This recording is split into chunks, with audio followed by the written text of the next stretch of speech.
Captain's log, stardate 99770.63. The time has finally come for myself and co-captain Shoff to view the Season 2 premiere of Picard. Excitement levels have reached their peak as Shoff and I have been anticipating this moment for 2 years. In fact, this episode is very much responsible for the creation of the very podcast that you are now listening to. I'm eagerly anticipating Shoff's reaction to this new season of Picard.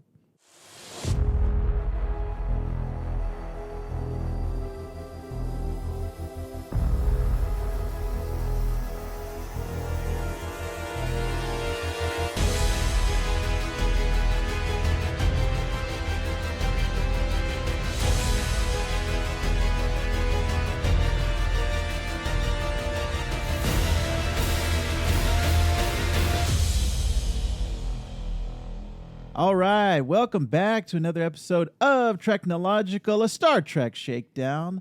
I am your co-captain, Vactor, and I have my lovely, bulbous, beautiful co-captain Shoff with me. Shoff, how you doing, buddy? Shoff's here too. Yeah. I'm doing good, man. I'm doing real good. got a little bit of a space tribble in my throat, I think. So just bear with me.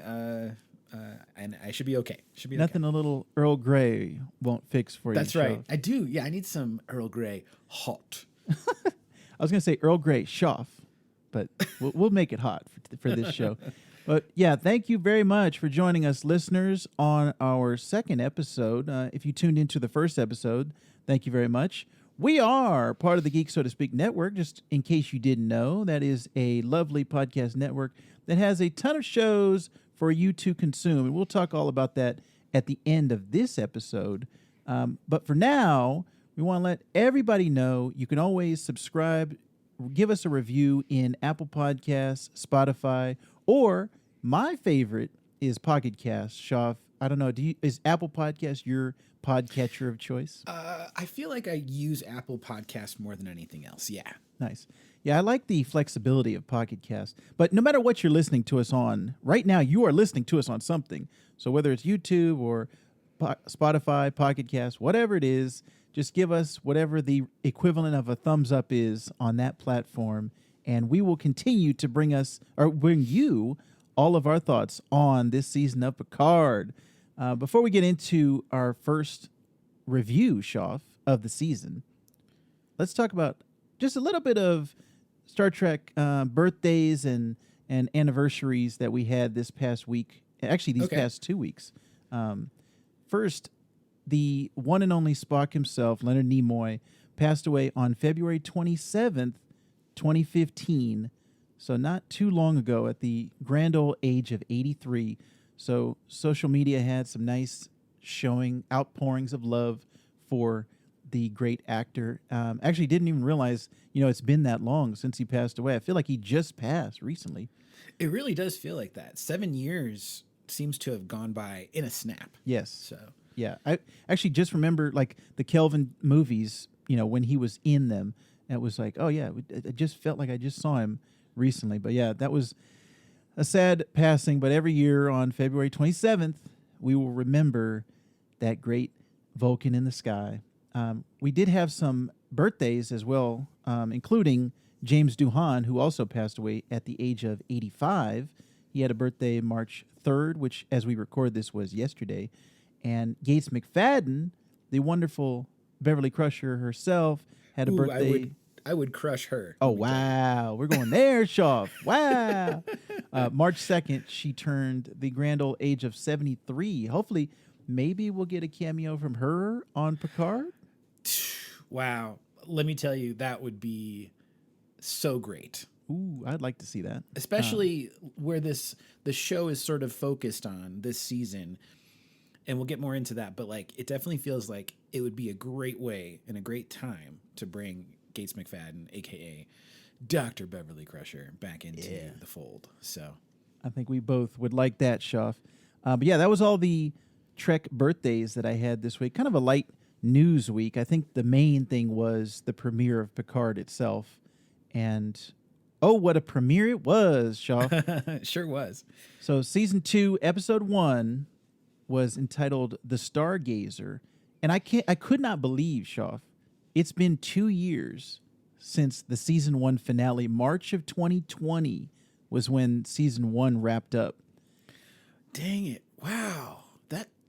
That's really hard to believe. Yeah. It really is. And I did not realize this, but I found out through the Ready Room, which is Will Wheaton's show, the after show that they do, the official show. Will Wheaton's a good guy. Will Wheaton. I showed that to my wife, and she loves that now. That's how she has to do the impression every time we hear Will Wheaton's voice. But I didn't realize this. They filmed seasons 2 and 3 back to back of Picard, so they're just now wrapping up season 3. Oh, that's great news. Yeah, so that's great for us and great for you, the listener, because we've got another season of Picard coming. And yeah, let's keep them coming while Patrick Stewart is still spry and still with us. Definitely, we want to keep this gravy train going, Shaw, because I love Picard, and I think this season opener was a great season opener, first premiere for season 2. Actually, did you want to tell your thoughts on season 1, Shaw? Because this is a new podcast. We're just not doing I mean, it was amazing. It certainly sort of rewrote the book on Picard and what it means to be Picard at this point. Spoilers, of course, for season 1 and of course season 2, but Picard is technically dead. Right. He's come back as a synthetic being, so he's sort of just like his buddy Data was in a way, but actually more advanced in that regard. But he'll still age and things like that. He's just sort of gets a second chance, which is really cool. And then we had a lot of Borg in the first season, which was fantastic. We got to see 7 of 9 again. Oh, yeah. Which I'm so glad, because she was definitely one of my favorites on Voyager. Yes. For many reasons. Some of which involved narrative timelines and things like that. I actually had a cardboard cutout, like one of those like life-size cardboard cutouts. Oh, nice. Of 7 of 9 in my room. So nice. She was what I would look at first thing in the morning, and then also last thing I would see before bed. So it was, we have a long-standing relationship. Dang. Well, that was I didn't have the same story, Schaff, but I can definitely relate. As the first time I saw her, I was standing in my Ready Room. I was standing at attention, Schaff. Let's put it that way. But yeah, definitely, the first season of Picard was great for me and for my wife, because I've been slowly introducing her into the Star Wars universe, or Star Wars. Sorry, I'm on the wrong podcast, Schaff. Into the Star Trek universe, and she really gravitated towards Picard and towards Next Generation. And so when Picard came out, it was just a great chance for her to get to fully immerse herself. And that's the only show that she's watched every episode. Obviously, the other ones have many seasons, but we both had a great time watching season 1 during the pandemic, during the lockdown, and so happy to see that it's back. So this episode, I guess the teaser or the synopsis, basically Starfleet has to call upon Jean-Luc once again after members of his former crew discover an anomaly in space that threatens the galaxy. So I think for me, the beginning was kind of a slow start, just because they had to reestablish where everybody was, the time jump between the end of season 1 and then season 2. But once they got to Picard in space on the ship, that's when it was like, all right, now we're back. Now we're back, baby. What do you think about it? No, I agree. You know, having to catch up with the crew and all their various locations.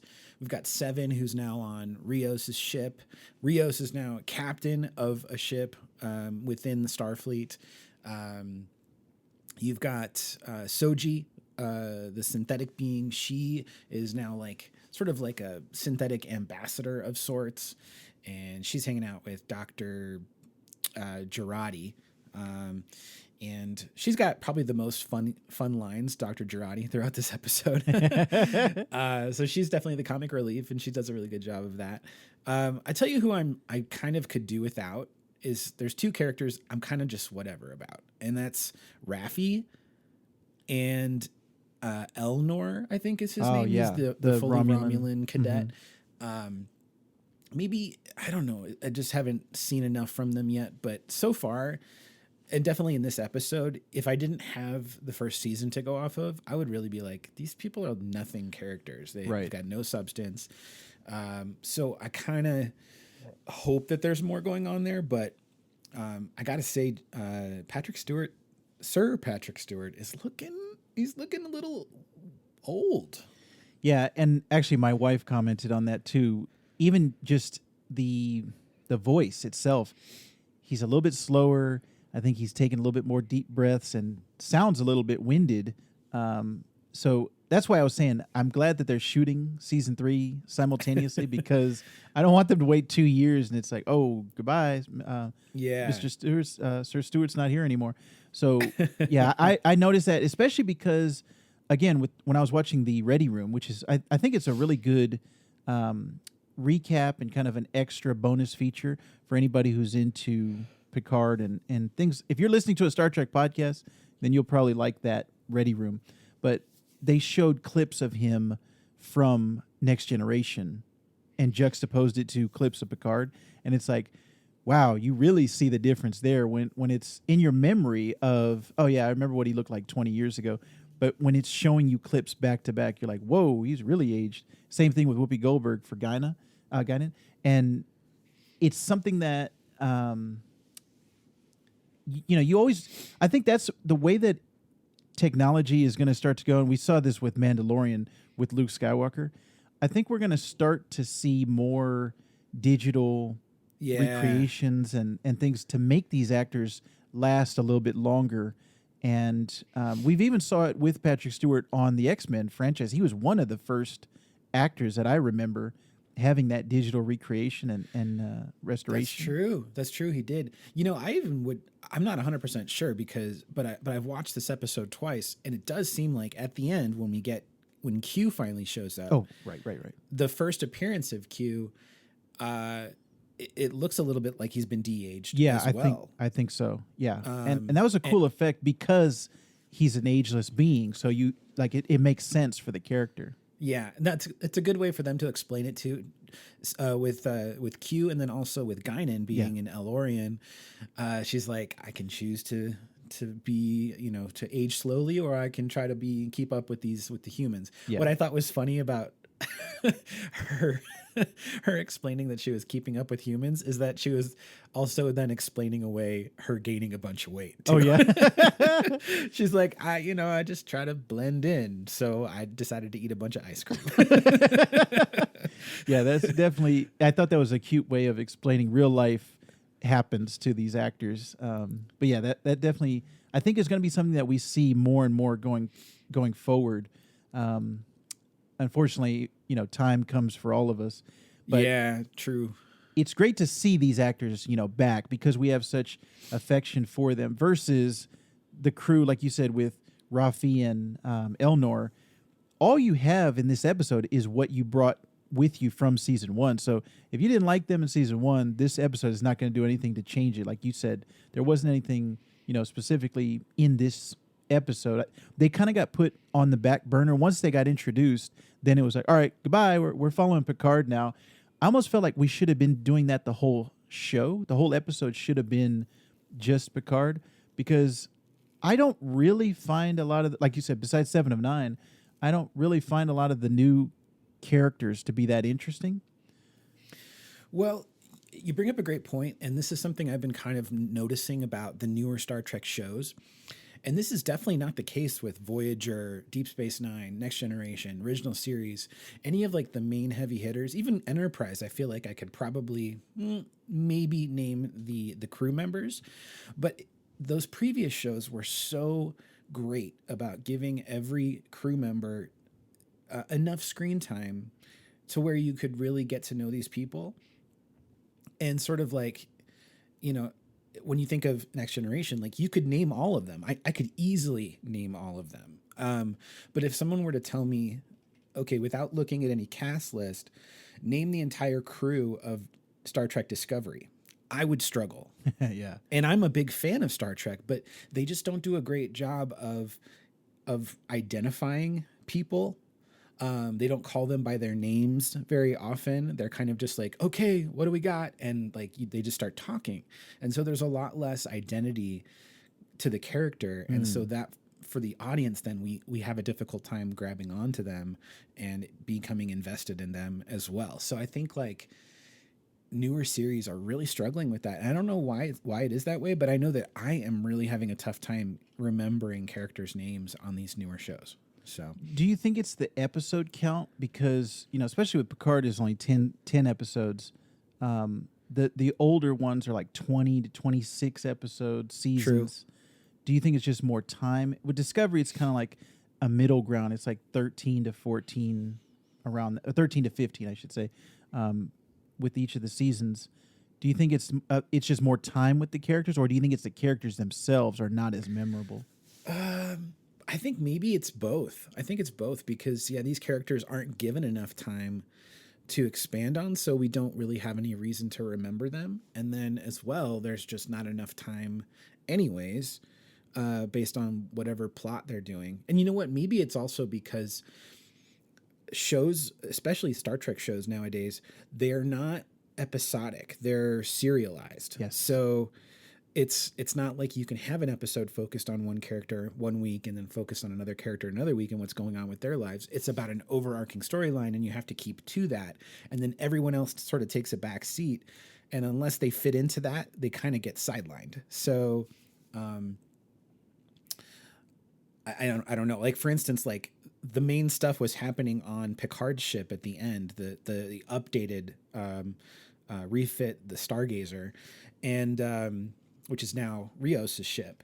But then also within the Armada, you've got the Excelsior ship, which is commanded by Raffi.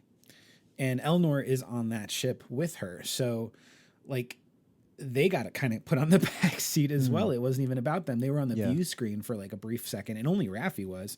So, so I just feel like Star Trek shows nowadays, they feel like they need to keep this same story throughout a season, and it's definitely affecting getting to know the crew.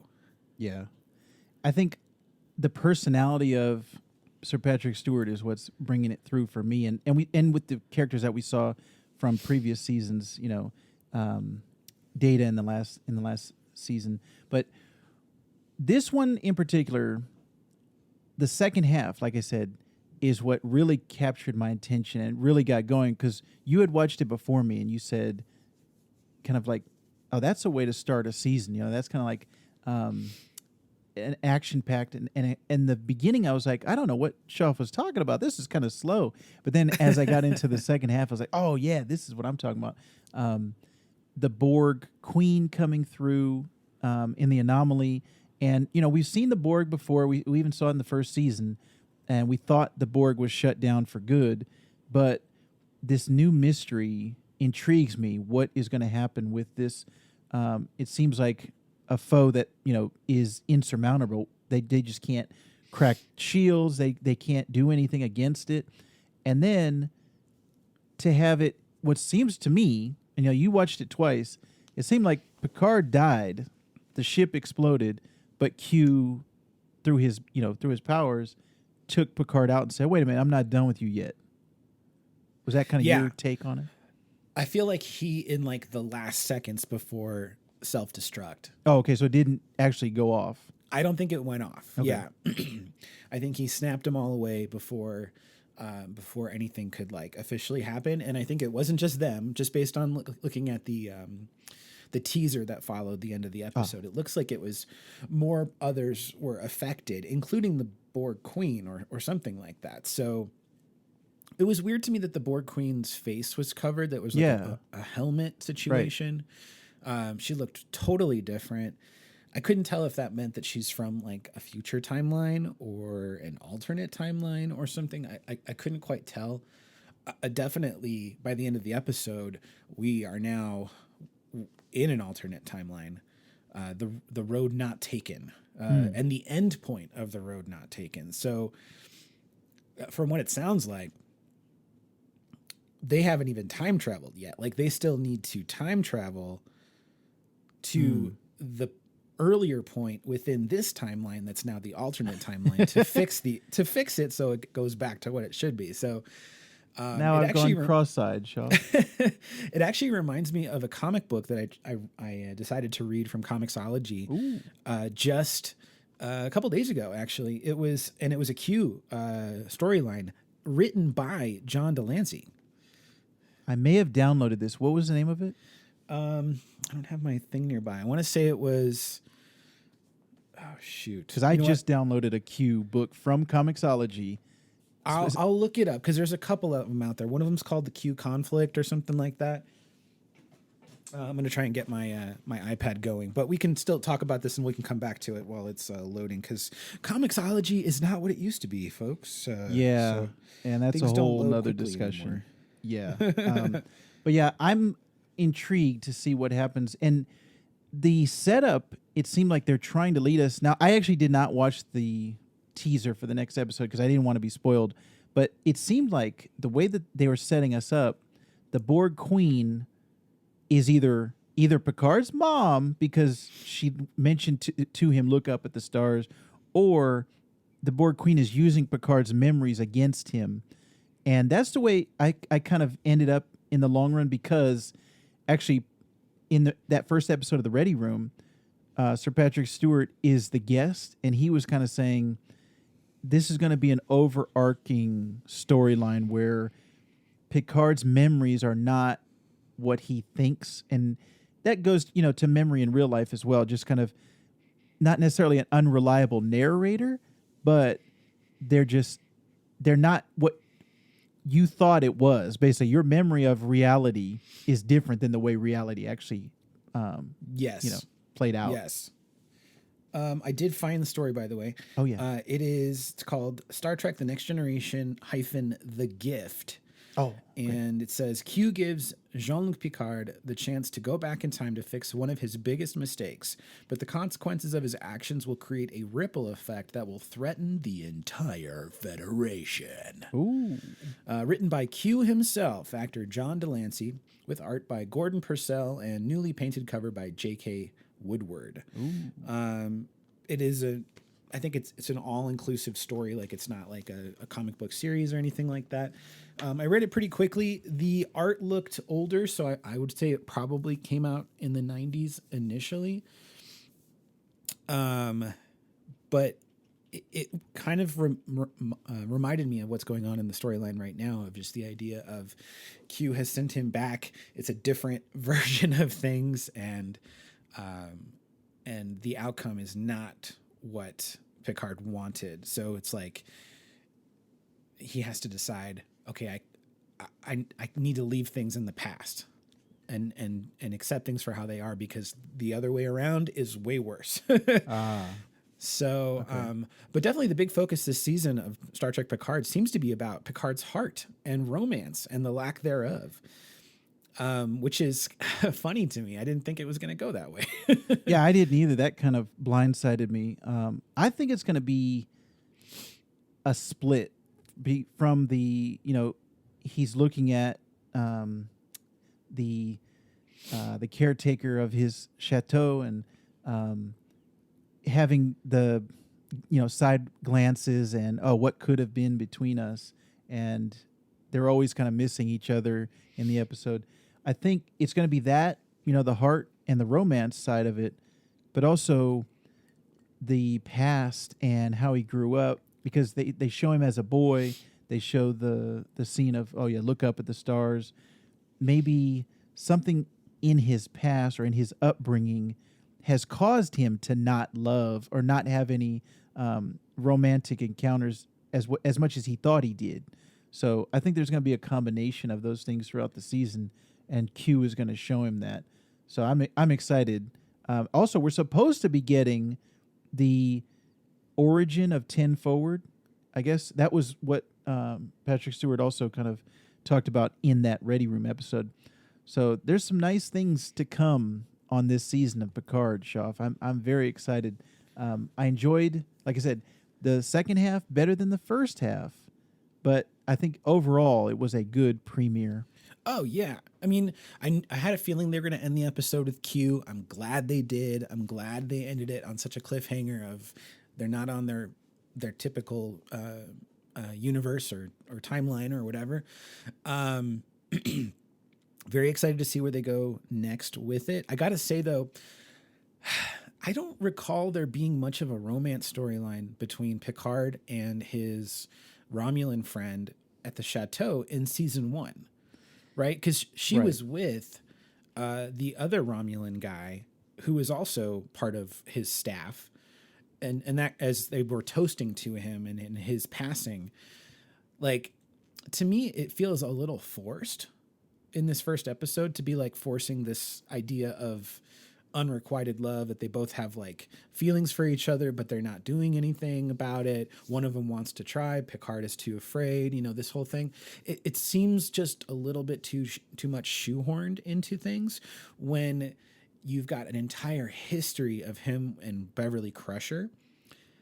That's why I think like that might be a misdirect, because otherwise it's too predictable that the outcome of this season is going to be Picard faces his past. He realizes what's been holding him back on romance, and he decides to give it a chance with I think her name is Laris or something like that. Right. The actress is Orla Brady, but yeah, Laris is the character. Yeah.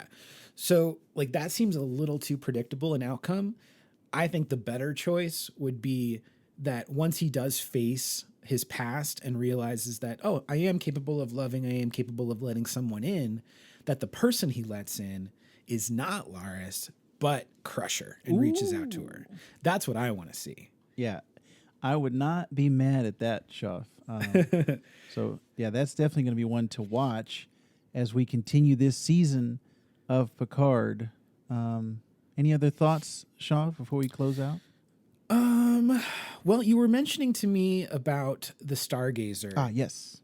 And you wanted to know a little bit more about Picard's command of the Stargazer, I think, Yes. right? Yes. Okay, so I did a little bit of research. I knew some, but I wanted to make sure I was fully versed. So this actually comes from StarTrek.com. They have a database. It's really great if you have any questions about certain terms and things like that.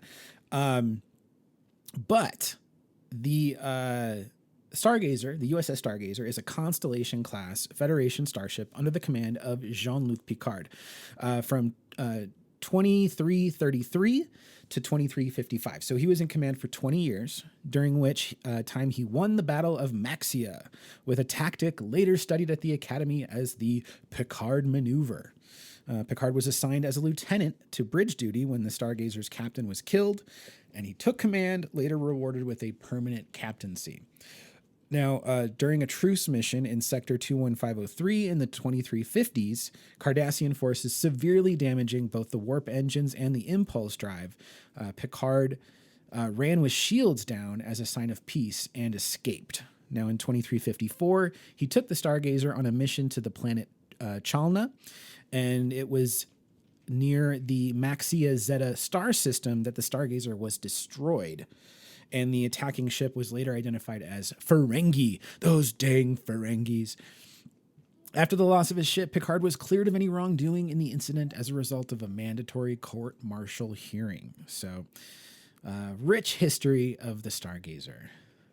I cannot wait to get some type of representation of the Stargazer in my own home, Shuff. Maybe a Lego form, perhaps? Ooh, man, you know what? I wish that Lego had a license with Star Trek, but they don't. Mega Bloks has a license with Star Trek. Oh. But they don't put anything out on any kind of recent basis, and all the stuff that's older is really pricey. There is some Playmobil stuff as well, but that stuff crazy pricey. I don't know if you've seen, but there's like a Playmobil Enterprise, and I want to say it's like $500. Ooh. Well, I guess I'll stick to my NFT digital versions of the ship's Shuff for now. But yeah, that is a little disappointing. But yeah, thank you for that. I appreciate you enlightening our audience on the history of the Stargazer, and hopefully we will see some more excellent stuff from the Stargazer in the future of this season. Yeah. And, last week we started a cool segment called Trek Terms. Yeah. I think that just because Stargazer was sort of like the feature, I think rather than picking a random term, let's just make Stargazer the term of the week. Yeah. And then we can post a little bit about that on social media as well. And I think that's probably the best term, because otherwise we're just going off of something random. And I think this is more relevant. So, all right. So that is going to be our term of the week this week, Stargazer. All right, Shoff, we've reached the end of the show. Anything happening in the Shoff world? Actually, yeah, and it's Star Trek related. So, nice. As you may or may not know, there was a Funko Pop that came out recently that was featuring a couple of heroes from the TOS world. Yes. From the Wrath of Khan movie. And although this is not a video podcast, on our social media, I did make reference to it in a previous post, so please check it out. But it is the Funko Pop for Wrath of Khan. Ooh. That's right. Kirk and Spock in the final moments before Spock sacrifices himself to save the rest of his crew. Nice. Epic moment. You have been and always shall be my friend. Just a brilliant moment. So I'm so glad I have this as a Funko Pop. It's called a Pop Moment, and it's actually a Funko Target Con exclusive. Ooh. A limited edition exclusive. You can only get it at Target, and only for a limited time. Beautiful, Shoff. That is an excellent pickup. If this was a video podcast, all of our listeners would be jealous with envy, but it'll just be ear jealousy, not eye jealousy. The only thing going on with me this week, my son is turning 1 year old this That's tomorrow. Awesome. Yes. Happy birthday, Ezra. Thank you very much. My wife got him a smash cake. If anyone is not familiar with those, basically it is a cake that my son can smash up all on his own, and then she got us a separate cake that we can enjoy and consume without my son's fingernails in it. Can I tell you how smart that is? Because for my daughter's first birthday, we got Emily a smash cake as well. And she was very delicate with her smashing, but she definitely finally got into it and really messed it up. But we didn't get a second cake, so we were just eating debris. We were eating cake debris. So you got a better plan this time around. Yeah, it's all my wife. I would have been doing the same thing you did if it was up to me. So thank you, wife, for that. And thank you, listeners, for checking us out and giving us a chance. TREKnological, a Star Trek shakedown. We are a brand new podcast, but we appreciate all of our listeners. And if you can be so kind, not only give us a like and a good review and rating, but also share us with your friends. Anyone who is a Star Trek fan that you know, and your friends and family, let them know that Vactor and Shoff are here, and TREKnological is the place to be. You can find us on social media, Shoff VO, which stands for voiceover, on Instagram, Facebook, and Fiverr. If you want to hire these dulcet tones, you can head over to Fiverr and check Shoff out. I am on Twitter and Instagram, just Vactor, which is my last name, VACTOR. Our show is TREKnopod on Instagram and Twitter, and that's where we're going to be sharing things throughout the week. So check those out if you would be so kind. And like I said at the top of the show, we are part of the Geek, So to Speak, network of podcasts, which is a collection of our friends, Wonder Rob, Cinemark, myself, and Shoff. We have a nice collective going. We've got the granddaddy of them all, Geek, So to Speak, hosted by Shoff and Wonder Rob, which is a weekly geek news podcast, your source for all things geek, movies, TV shows, video games, comic books, and more. We also have a Star Wars podcast. If you want to go to the other side of the galaxy, you can join the Holdo maneuver with myself and Geek, So to Speak's Cinemark. We just actually recorded a show. I don't even know what day it is, Shoff, but we just recorded a show. We just put out an episode where we talked all about Star Wars Visions, which was the anime that Shoff hated. But it's true. If you want to listen to Shoff's review of that, it's actually in the Geek, So to Speak archive, and then now it's in the Holdo Maneuver archive. So check those out. And finally, I do a video game podcast with Wonder Rob and Jeff W. called The Sandbox Gamers, which I'm going to be recording right after this show finishes. We're going to be recording an episode of Sandbox Gamers talking about Elden Ring, which Wonder Rob actually just started posting on our the Geek So to Speak YouTube channel. So check that out, as well as geeksotospeak.com.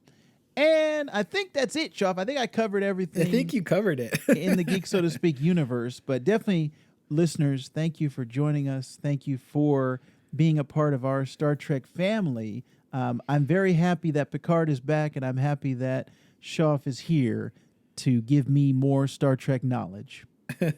Mon Capitaine, I thought you'd never get here.